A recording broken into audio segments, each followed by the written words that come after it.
जी महाराज। जय शंकर। कल से सावन का पवित्र महीना प्रारंभ हो रहा है। इस बार दोमासा होने के कारण सावन 2 महीने का है। कल 4 जुलाई से सावन का महीना प्रारंभ होगा और 31 अगस्त तक सावन का महीना रहेगा। जो बीच में पुरुषोत्तम मास पड़ रहा है, जिसको मल मास बोलते हैं, इसमें पूजा पाठ दान वगैरह का अक्षत फल होता है।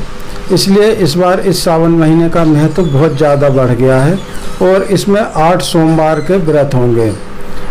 जुलाई में 10 तारीख, 17 तारीख, 24 तारीख और 31 तारीख के सोमवार। अगस्त में 7, 14, 21 और 28 अगस्त, ऐसे 8 सोमवार व्रत रहेगा।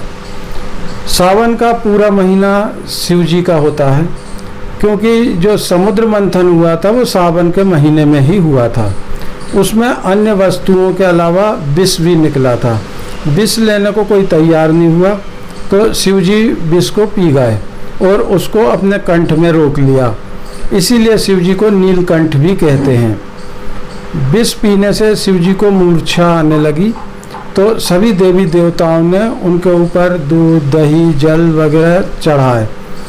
शिव जी ने शीतलता के लिए चंद्रमा भी अपने मस्तक पर धारण कर लिया।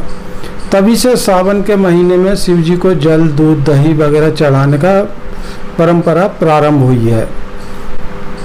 शिव जी को ओघरदानी कहा जाता है। शिव जी वरदान देते समय यह नहीं सोचते हैं कि इससे सृष्टि का कोई नियम भंग हो सकता है या सृष्टि में उथल पुथल हो सकती है। जिसने जो वरदान मांगा शिव जी दे देते हैं। इसीलिए शिव जी को ओघरदानी कहते हैं।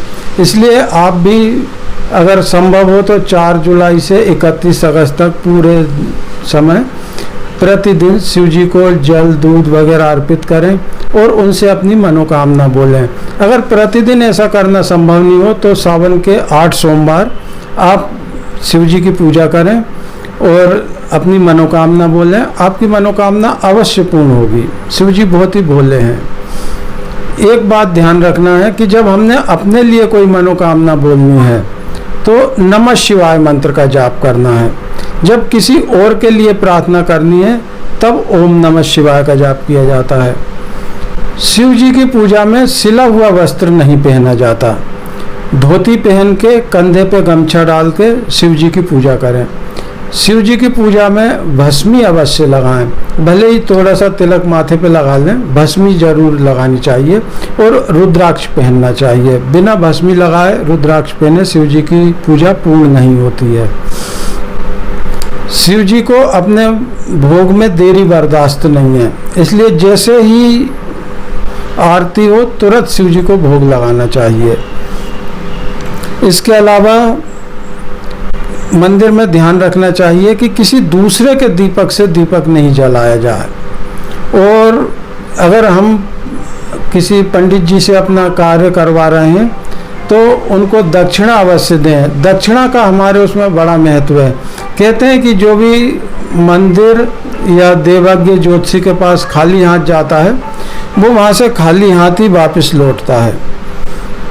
अब जो शिव जी को वस्तुएं चढ़ती हैं उसका महत्व मैं आपको समझाता हूँ। जैसे दूध चढ़ाते हैं, जब तक बछड़ा पास में नहीं हो गाय दूध नहीं देती।